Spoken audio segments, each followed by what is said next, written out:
Hi, everyone. Thank you for joining SBC Leaders podcast. I'm Kelly Kehn, the Global Relationship Director for SBC. SBC Leaders is a membership of preeminent operators and operator associations formed to provide a forum for their leadership teams in order to share, promote innovation in the sector, collaborate on major issues, and work to enhance the industry's reputation. Our next guest on our podcast is Maarja Pärt, who is CEO of Coingaming, the world's largest cryptocurrency-led operator and a member company of SBC Leaders. Maarja has been with the company 11 years, almost since the first day, joining as customer service agent. Maarja became CFO in 2015 and has held various leadership roles within the business, serving as COO, and is now at the helm as one of our industry's only female CEOs. Maarja has been instrumental in building the culture for Coingaming, who proclaims, with the team we've assembled, don't bet against us. She knows the business inside and out, having worked her way up from the ground floor. She's confident, focused, and she's smashing all kinds of glass ceilings, paving the way for bright young minds across the world. It is therefore my pleasure to welcome Maarja to the show. Welcome. Hi, Kelly, and thank you for the kind introduction. It's a pleasure to join you here today. Well, welcome. We're happy to have you. I want to start out the chat. We'll talk a little bit about business and hear sort of what Coingaming is up to. I know you're seeing explosive growth across the world, in part due to a lot of the sponsorship deals you've recently signed, but also in part to the hyper growth of cryptocurrency overall. So tell me, how's it been to walk into a leadership role of a company growing the way Coingaming is? And then perhaps maybe we can talk about your predecessor, Tim Heath, and what role he's playing. Absolutely. Look, as you said, Coingaming has grown alongside cryptocurrency, and similarly to what's going on currently in the cryptocurrency market, all of the volatility, we've experienced the same in the Coingaming Group. I personally, like you already mentioned in your introduction as well, I've been in the business since 2010, which was actually years before Coingaming as such was started. We were a team of 6 and Bitcoin was valued at approximately 100 euros. So we certainly have come a long way since then. We have been experiencing very explosive growth since 2015, year on year. And I would say that my personal mission is to ensure the sustainability of this growth. Obviously, I have big shoes to fill. Tim being in the role of the CEO for all this time. He now actually has, I would say that he has stepped up. So he's heading up our venture capital arm, YOLO, You Only Live Once. And he's obviously still an active member of Coingaming's board in general. Together with others on the board, we actually have daily, sometimes even hourly conversations around the operational and the strategic running of the business. So it still is a very close relationship there. I would say I've been very privileged to have worked alongside. I've been supported and mentored by some of the best in the industry, including Tim himself, and I've been able to grow together with the business. I've been able to grow throughout my various roles, and that's actually allowed me to arrive where I am today. Wow, well, it must be a very exciting ride that you're on at the moment. You mentioned something about the culture being like a family or a close-knit group, which is great. I understand also that Coin has a strong culture of innovation internally. So I'm interested to ask you sort of, what are the key pillars of innovation, or how do you continue to keep that culture going? How does it not go stale? And what's driving everyone within the business for that? Yeah, absolutely. Look, I would say that innovation in general, it is a very, very broad term. And obviously it's something that's hot topic in general in all of the industries currently. We actually prefer to use a term pioneering, and this has always been a key part of I would almost call it it's been a part of our DNA. It stems from our need to constantly evolve our products, as we need to stay one step ahead of the competition. And obviously, we need to meet the ever-changing needs of our customer base that obviously has been growing at the very fast pace. I would say that being able to grow is actually such an important part to continue innovating as well, because once you stop innovating, then you'll be very fast left behind. The world in general, but also the gaming industry is changing constantly. So in my personal opinion, not to drive forward would be to stagnate. And that's not exciting at all. You asked what drives innovation for us. It's like I said, this is part of our DNA, but I would say that coin gamers, they really wish to pursue their passion projects, and it's been very natural. I think all of us, we believe in the coin gaming dream. We believe that everything is possible, actually, I just had a conversation with one of the ambassadors in our company who is driving our innovation projects, and she defined innovation as passion to create meaningful change, and that really got me thinking as well. I think it's a wonderful way of putting it. Passion to create meaningful and not something you hear in our industry a whole lot, I think. Yeah, you do. And I think it's also easy to get almost like carried away with your day-to-day tasks and duties. You at the back of your head, you're thinking that, innovation is important. But it is very crucial to keep a good balance. I know that Google sets the target between operating practices versus innovation and versus radical projects to be 70, 20, and 10. And I think we almost organically have achieved this as well. However, what we've done just recently, we launched our innovation center as such. So we're putting conscious effort into creating the supporting environment and actually encouraging new ideas from within the business itself. So that's been really good. Great. In terms of what else have we been doing for innovation, as a part of our venture capital fund, we've set up a separate fund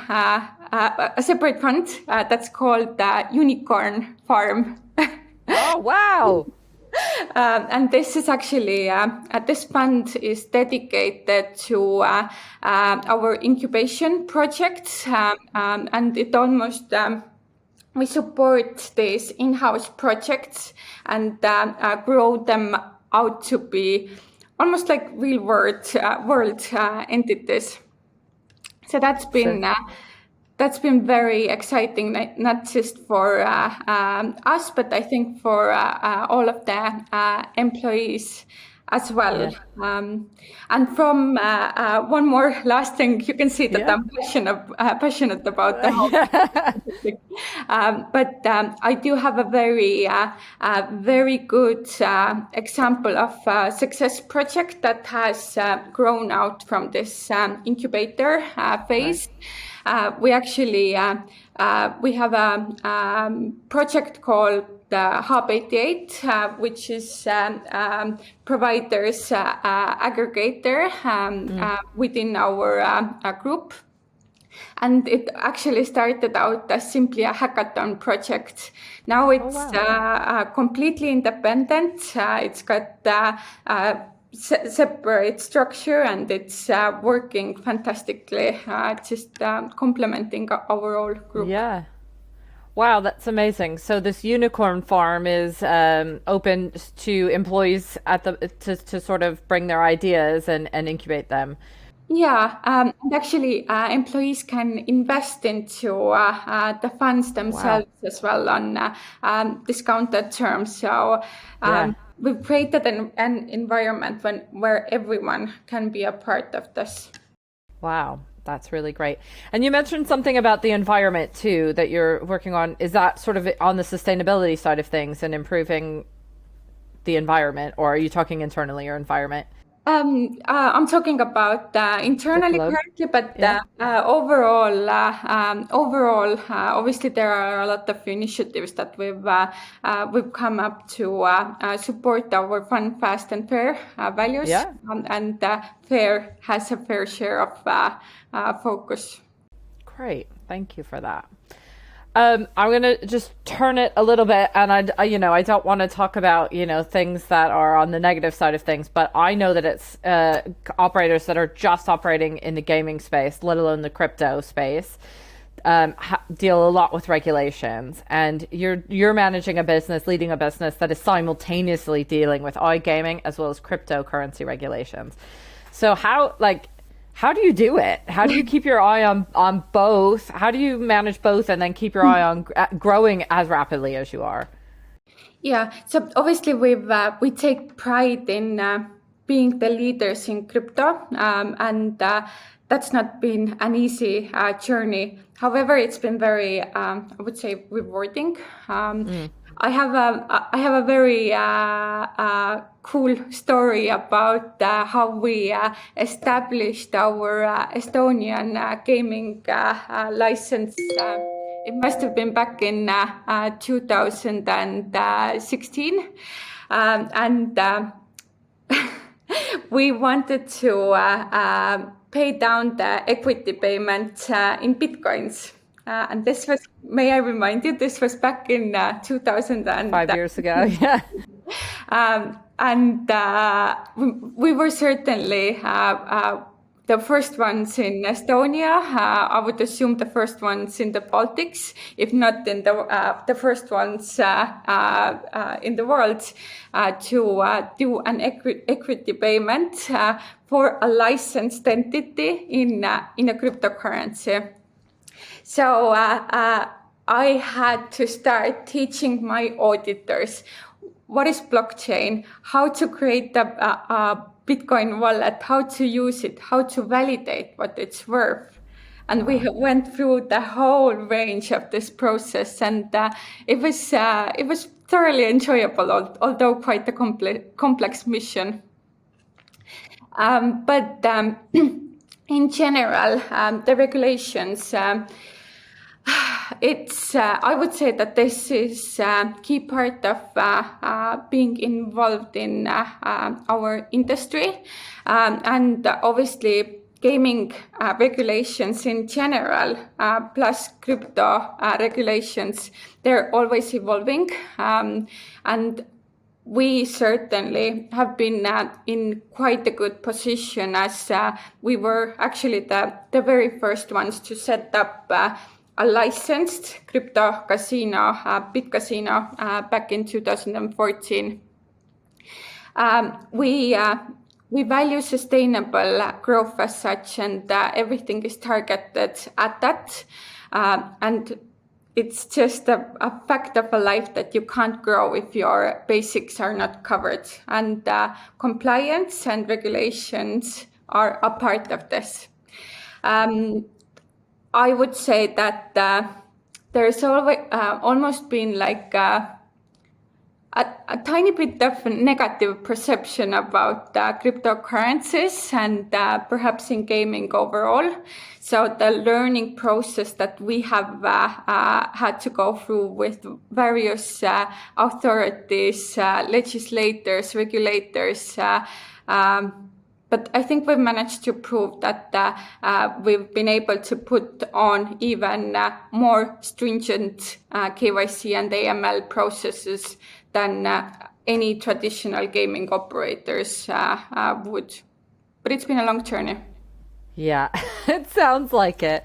I think having a culture of innovation and research and development that you've already explained probably helps you along that way. But yes, it seems like it's juggling a lot of things at one time. Yeah, it will always be a process. Yeah, of course. You recently said in an interview that your time at Coingaming has been a full-on roller coaster journey. And I'm interested if you can tell us a little about a moment or two or three that really defined this trajectory you're on into senior leadership as CEO. That's it's almost like a walk down at the memory lane. And it's something that I don't think that we talk often enough. We like to talk about all of the achievements and what's gone well, but it's not often that we talk about lessons or difficult times. So prior to establishing Coingaming as such, we as company, we went through some really, really difficult times. We had just been let down by our platform providers back then, who basically simply ran away with our customers' funds, and we were just left there to take the responsibility for all of it. So you can imagine what was the situation for us. But if I now look back to this, then this was certainly one of the most important lessons that I learned, because it certainly created a strong foundation for Coingaming's success as we know it today. At that moment, we actually made the decision to always be in control and be in control of the core functions as such, being in control of the money, and that's what we've done now. We're always in control. Another lesson from this is that I never take anything for granted. And look, I know that this might sound a little bit of a cliche, but we've worked so hard to come this far. So I still appreciate the value of this hard-earned money. And in essence, we are our biggest critics even today, whilst we have seen a lot more of this success. But most importantly, I always have to remind myself, why are we doing all of this? And it's simply because we enjoy our roles as disruptors of the industry. Mm-hmm. Great, thank you.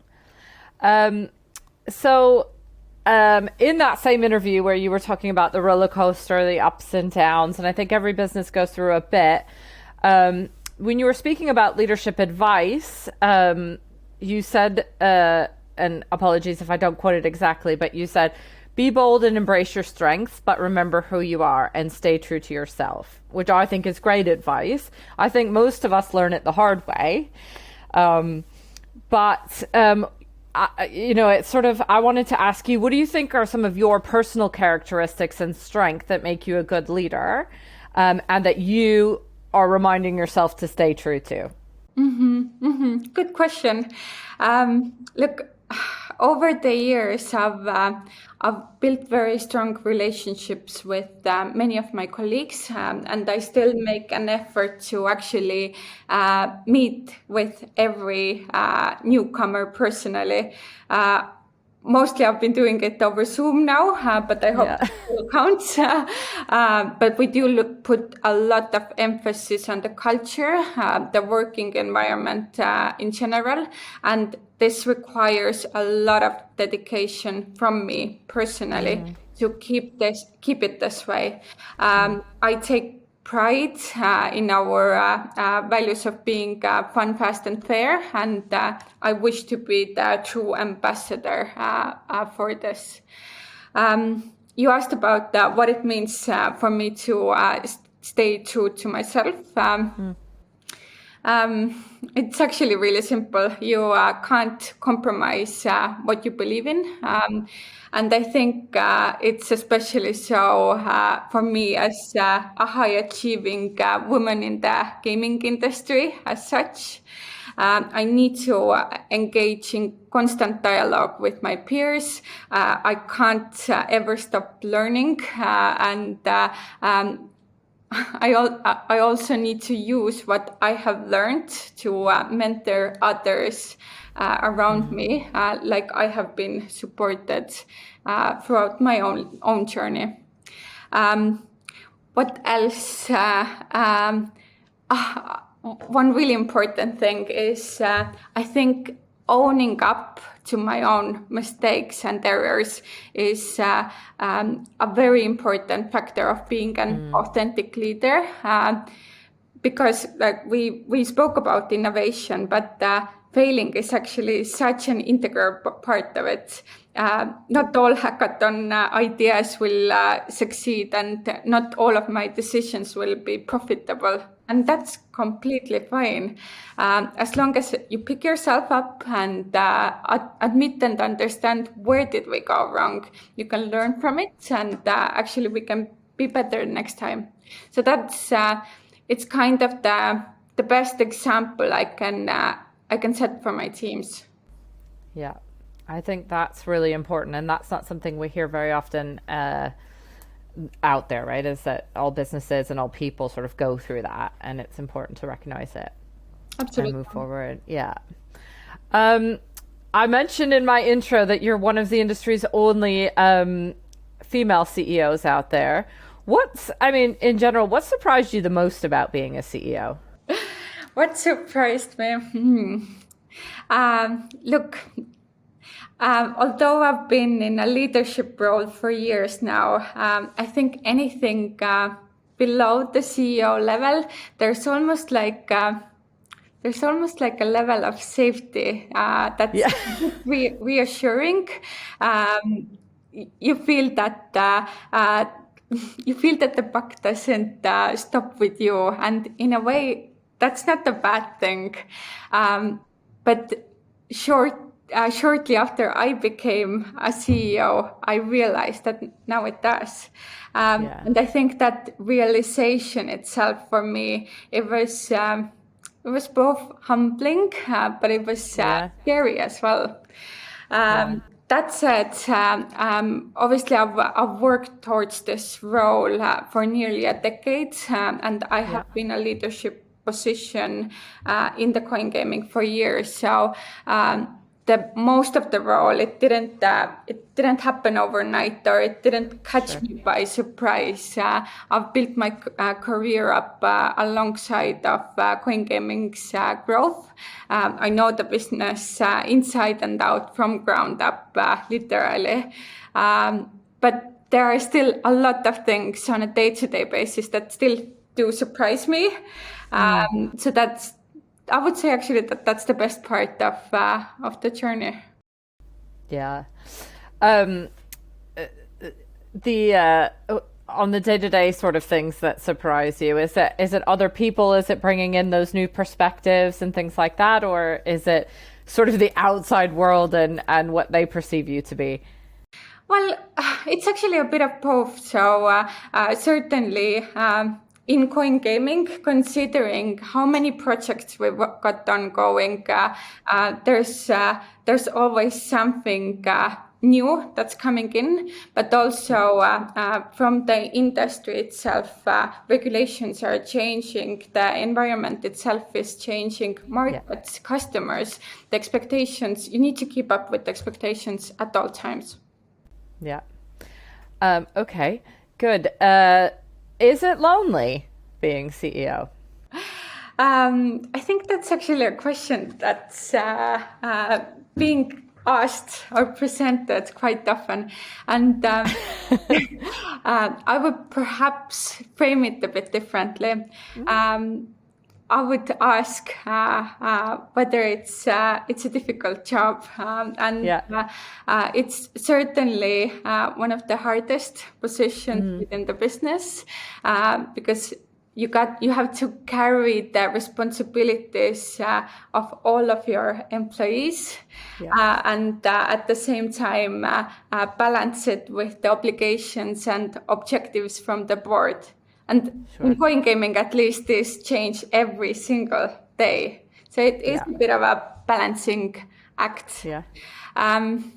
I really like one quote, and I'd like to present it here as well. Please. It's from the former CEO of IBM, Virginia Rometty, and she said, "I learned to always take on things I'd never done before.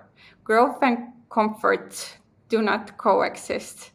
And this is something that really speaks to me because you need to set yourself out of the comfort zone at all times in order to progress. And that's not comfortable at all. Yeah. But in general, is it lonely? I would say that I've been lucky to have my supporting pillars such as Tim, my COO, Anita, my senior team, and my other colleagues. And in essence, we've gone through thick and thin. So I know that I can count on them at any time. So having this strong team around me obviously is a key. When you joined 11 years ago, did you know you wanted to be CEO? No. No. It's hard to plan much ahead in Coingaming as such. And when we started out, there were only 6 of us. I can't say today that I'm working in the same company that I joined back in 2010. But what I will say is that I've always felt some sort of a mission being together with these key 6 people and just knowing that I'm a part of something bigger and something important. Oh, that's great. I'll ask you one last question. I know that you have some interesting new projects that you're leading for Coingaming that are helping to break down barriers. You talked a lot about education and making crypto more part of normal day life. Can you tell us how you're going to turn the next page for what's next for Coingaming? What are you working on? I guess in many ways the page has already been turned, or at least it's in the process of turning. Coingaming has never been about making crypto as the final destination, but it's always been about this journey. And in that journey, as you said as well, we've learned that there's importance of educating all of the customers, and that goes for the existing customers, but also for the new ones. And it's almost about proving what's the potential of cryptocurrency in general. And as we all know already, the potential extends far beyond gaming as such. We are touching into industries. We're heavily investing into fintech and other related industries as such. And we've been using our venture capital fund YOLO for this. So in many ways, I would say that the next page of Coingaming is already being written. You're out the door already. That's great. Thank you so much. Unfortunately, that's all the time we have for today, but my sincerest thanks to you, Maarja, for joining today, giving us the opportunity to learn more about you and your journey, the journey of Coingaming to where it is today, and your take on leadership. Thank you so much. Thank you, Kelly. Thoroughly enjoyed it. Oh, you're most welcome. This has been the 4th episode of SBC Leaders Podcast. I'm Kelly Kehn, Global Relationship Director for SBC. You can subscribe to the series on Spotify, Apple Podcasts, Google, or watch direct on gamblingtv.com. Thanks for listening, and we'll see you next time. Bye.